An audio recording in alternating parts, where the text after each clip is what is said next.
Hello folks, and welcome to the Bug Whisperer channel. In today's video, the first colony we will take a look at is one of two Tetramorium colonies I have.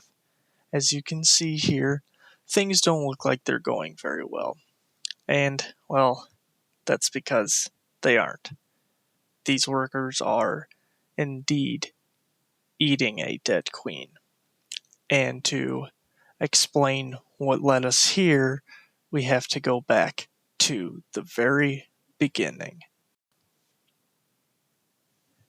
I caught these three queens a little over a month ago, and I knew they were Tetramorium ants, and I knew they were either Tetramorium caspidum or the Japanese species.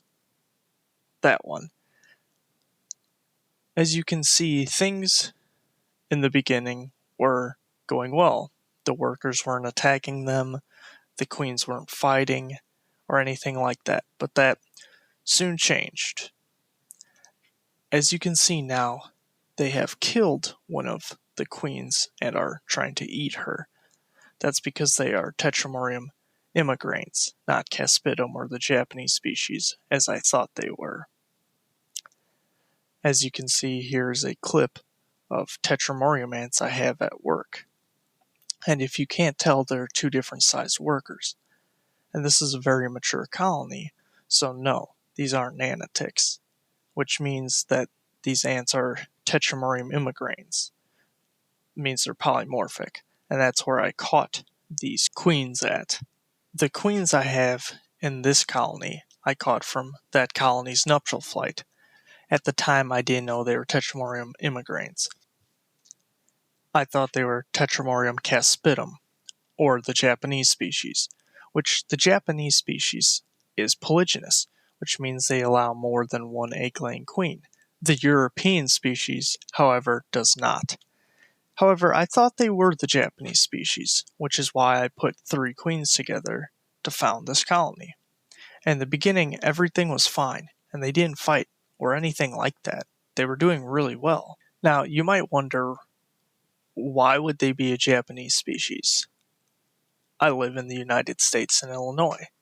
Well, the Japanese species along with Caspidum, the European, are both well established in my state, unfortunately. But so is Tetramorium immigrans, which is a whole different species. I've always wanted a polygynous colony, having multiple egg-laying queens, but unfortunately, things don't always go as planned. Such is life. I felt so bad that this happened. I wish I had known sooner, so I could have saved her. Fortunately, though, I did manage to save this queen, but she is badly hurt. I wish I had a different clip of these girls feeding, but this is the only one I have at the moment. And how often do you see ants feeding on a queen? Unfortunately. In the future, I will have better quality up-close videos. As it turns out, I didn't have enough light, which who would have thought you need light for taking a video? This is sarcasm, of course. If any of you have kept ants before, what's your favorite species to keep? And if you haven't, what species would you like to keep? There's a lot of different ones out there. There's smaller ants, there's bigger ants, there's ones with multiple egg-laying queens, there's polymorphic ones, which means their workers are different sizes, just like Camponotus pennsylvanicus. Speaking of which, here is one of two Camponotus pennsylvanicus colonies I have. As you can see, they're doing quite well. And here's the second Camponotus pennsylvanicus colony I have. They're very fun to keep, fun to watch. They are, however, slow growing, but that's okay in my opinion. And this here is my Formica susurrica colony.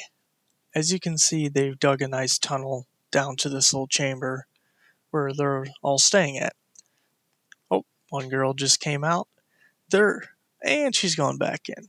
They're a real fast-moving, timid species. They're a lot of fun to keep. And here's the second colony I have of them. As you can see, they're running around. They get spooked really easily, but they have a really nice feeding response. Well, folks, that's all. Thank you for watching, and I hope to see you next time.